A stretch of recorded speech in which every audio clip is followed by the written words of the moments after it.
Bat తీసుకొస్తుంటే అప్పుడు ఆ అలికిడికి పాప చూసి దొంగ దొంగ అని అరిచింది.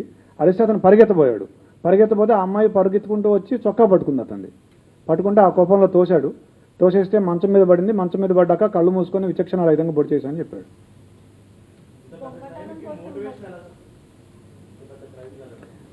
అతనికి బేసిక్గా ఈ ఓటీటీల్లో యూట్యూబ్లో ఈ క్రైమ్ థ్రిల్లర్స్ సస్పెన్స్ మిస్టరీలు చూసే అలవాటు బాగా ఎక్కువగా, దాదాపుగా ఒక 5-6 సంవత్సరాల నుంచి అదే పనిలో ఉన్నాడు. స్కూల్ కూడా ఎక్కువ వెళ్ళేవాడు కాదు. ఎప్పుడు ఏదో ఒక తన ఆలోచనలో తనుండి ఇలా ఊహించుకుంటూ ఉండేవాడు అతను. అతనికి స్కూలు ఎగ్గొట్టే అలవాటు ఉండేది. స్కూల్కి వెళ్లకుండా క్రికెట్ ఆడుకోవడం, ఈ ఓటీటీ చూడడం, యూట్యూబ్ చూడడం, ఈ మిస్టరీస్ చూడడం అలవాటు ఉండేది అతనికి. అతను ఎవరైనా చూస్తే వాళ్ళని బెదిరించి రావడం, తర్వాత దాడి చేయటం, ఈ 2 ఉద్దేశాలతో కత్తి తీసుకుపోయినాడు.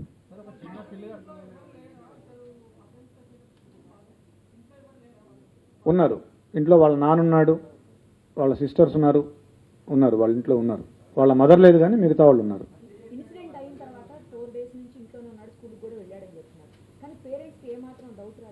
ఎస్, పేరెంట్స్ వాళ్ళ మదరు నిన్న మనం వాళ్ళ మదర్తో మాట్లాడినప్పుడు అనింది, ఫస్ట్ రోజే పోలీసులు ఈ హడావిడి అంతా చేసి నేను అడిగాను మా అబ్బాయిని, ఏరా నువ్వేమైనా చేసావా అని అడిగాను, ఒప్పుకోలేదు. 2వ రోజు కూడా అడిగితే ఏమా నువ్వే నన్ను పట్టించేటట్టున్నావే అని అన్నాడు, నీ మీద ఒట్టు అన్నాడని చెప్పింది వాళ్ళ మదర్.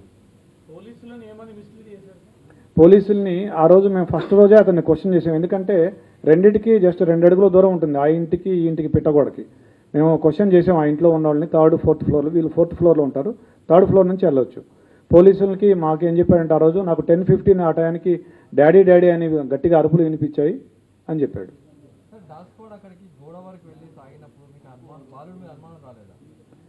బాలుడి మీద కూడా అనుమానం వచ్చింది మాకు. అయితే మేము ఒక లిస్ట్ ఆఫ్ సస్పెక్ట్స్ చేసుకున్నాము, దాని ప్రకారం చేసుకుంటూ వచ్చాము. నిన్న అతన్ని చేశాము. తర్వాత మాకు ఇంకొక క్లూ కూడా వచ్చింది. ఒక పిల్లాడు కూడా సమాచారం ఇచ్చాడు. ఇట్లా ఆ రోజు ఏ రోజైతే అఫెన్స్ జరిగిందో ఆ రోజు మార్నింగ్ 8:30 to 8:45 అతను ఆ గోడ దగ్గర, ఏదైతే గోడ దూకి వెళ్ళే అవకాశం ఉందో ఆ గోడ దగ్గర తచ్చాడాడు అతను చాలాసేపు, ఒక 15 మినిట్స్. ఆ సమాచారంతో మా అనుమానం ఇంకా ఎక్కువై, మా అనుమానం నిర్ధారణ అయ్యి అతన్ని మళ్ళీ విచారించాము.